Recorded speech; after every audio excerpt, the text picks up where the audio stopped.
Good evening and welcome to Newsmax Prime. I'm J.D. Hayworth. Of prime interest tonight, a presidential visit. President Obama motorcades from the White House to a mosque in Baltimore, a mosque with ties to terror. Miranda Khan has more from our Newsmax Prime newsroom. Miranda? JD, this afternoon, the president visited the Islamic Society of Baltimore. Investors Business Daily reports that the FBI had been conducting surveillance there since 2010, when the feds collared one of its members for plotting to bomb at an army recruiting center. Now, the mosque is Sharia compliant and was led for 15 years by Imam Mohammed Adam el-Sheikh. That's the same man who once led an al-Qaeda front group and argued for the legitimacy of suicide bombings. This all according to the Washington Post. Despite these troubling links to terror, the president insists that Muslims, including those he addressed this afternoon, are contributing to our national security. Muslim Americans keep us safe. They're our police and our firefighters. They're in Homeland Security, in our intelligence community. Mr. Obama also invoked one of our founding fathers, who also is one of his presidential predecessors.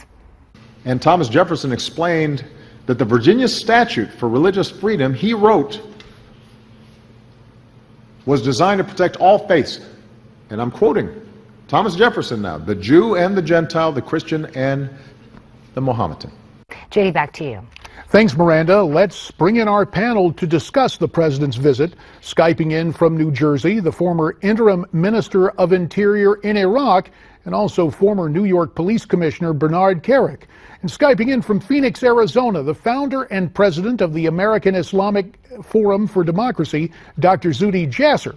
For purposes of full disclosure, Dr. Jasser is my personal physician. And Zuhdi, you're just what the doctor ordered. Thanks for coming on tonight on Newsmax Prime. You're a member of the moderate Muslim community. You're a leading voice for reformation within your faith. Considering that, why did the president choose this mosque with ties to the Muslim Brotherhood? Aren't there other mosques without ties to extremist groups? You know, JD, I wish I had a clear answer to that. It's almost the bigotry of low expectations, as if to use us and our community as a prop for, you know, the highest partisan time of the year between Iowa and New Hampshire, right before the National Prayer Breakfast. And yet the principles he's talking about, Jefferson's principles, I mean, listen, a lot of what he said today, I talk to my kids about. Certainly, those are principles that we teach our youth, and I want many Muslims that are on board with the American experiment to believe that and embody that.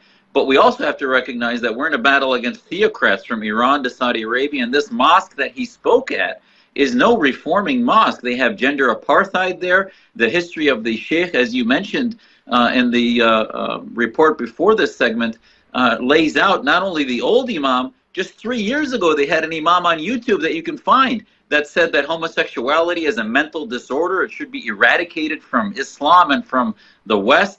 So, Bernie, considering the venue for this speech, and Zuhdi just told us all the problems with that particular mosque in Baltimore, with our commander-in-chief choosing to go there, what message does it send not only our nation, but the rest of the world? Well, I think it's disturbing for anybody that follows this stuff. Look, you know, I think the president's well-intentioned by getting the message out and saying some of the things he said. And I don't know if he picked this mosque, this specific mosque personally, or it was somebody on his staff. You know, I would assume it was a staff-related pick. That being the case, you know, I don't get it. I really don't get it. This was the wrong place to talk about this, to have this discussion. As Zuhdi said, just going back several days, 5 days, the mosque was sending a message that is very contradicting to what the president was saying. I don't know who picked the mosque, but it was definitely the wrong place, the wrong venue for this message.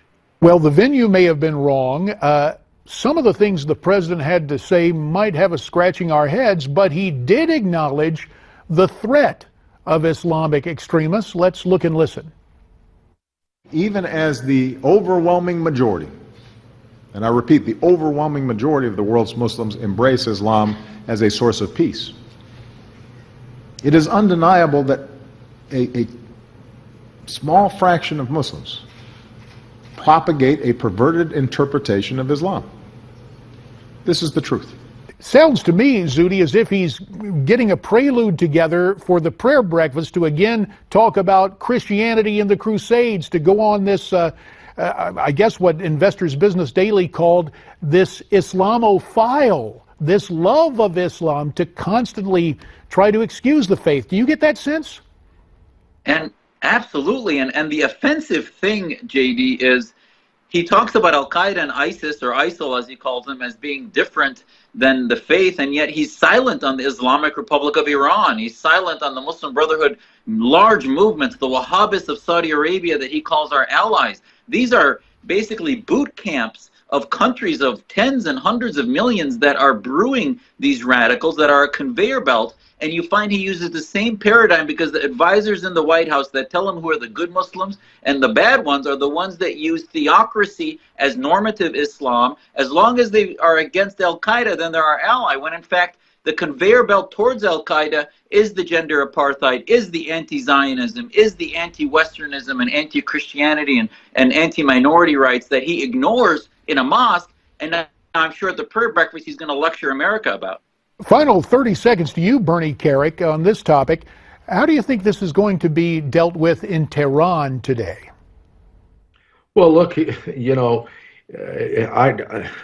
this whole Iranian thing has been a debacle. You know, giving them back their money, you know, giving them any kind of credibility at all.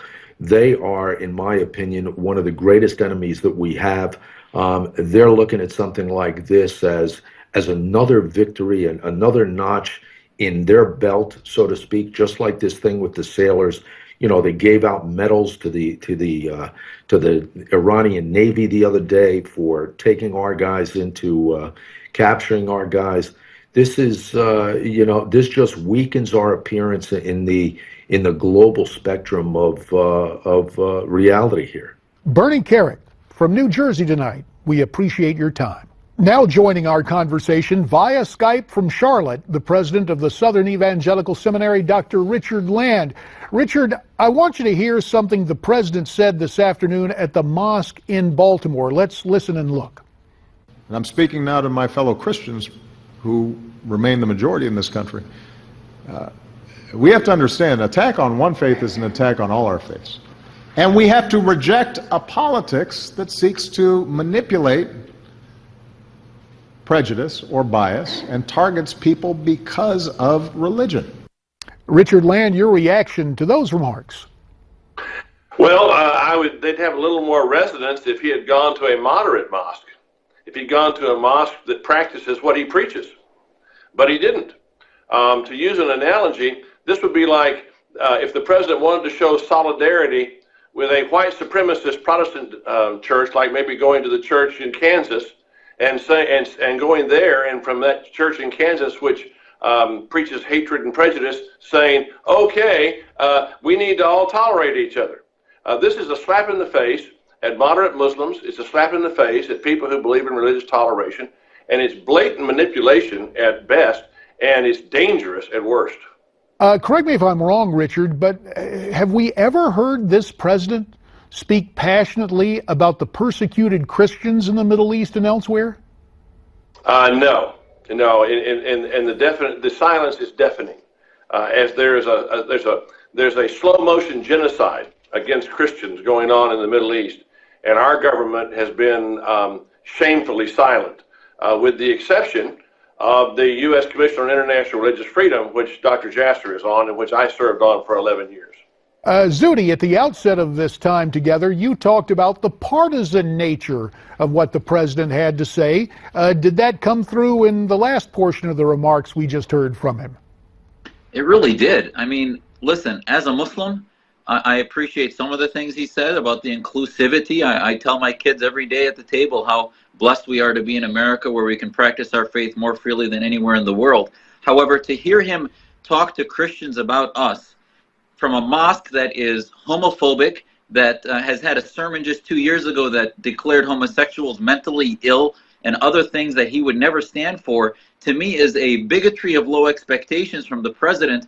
it's just purely partisan props that he's using this week.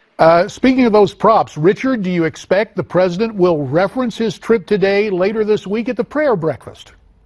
I don't doubt it. He has seldom missed an opportunity at the National Prayer Breakfast to offend. Including his remarks when he said he went back to the Crusades to compare the Crusaders with current jihadists as if they were equal in threat. We believe in religious freedom. We believe in separation of church and state. We believe in separation of mosque and state. And we certainly want to welcome people like Dr. Jasser and his family and Muslims like him. But this is a betrayal of Dr. Jasser and moderate Muslims who believe in separation of mosque and state for the president to make his first visit to an American mosque at a radical mosque with historic ties to radical groups. And we will have to leave it there. Richard Land in Charlotte, Zuhdi Jasser in Phoenix, thanks very much. A reminder coming up later, Alan Dershowitz and Jeb Bush. Stay with us.